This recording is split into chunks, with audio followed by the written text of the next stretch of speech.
নিত্য তোমার যে ফুল ফোটে ফুল বনে তারি মধু কেন মন মধু পে খাওয়াও না।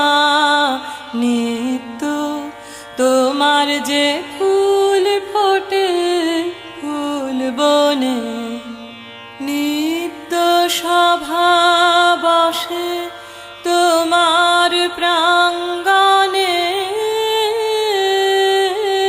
তোমার ভৃত্যের সেই সভায় কেন গাওয়াও না।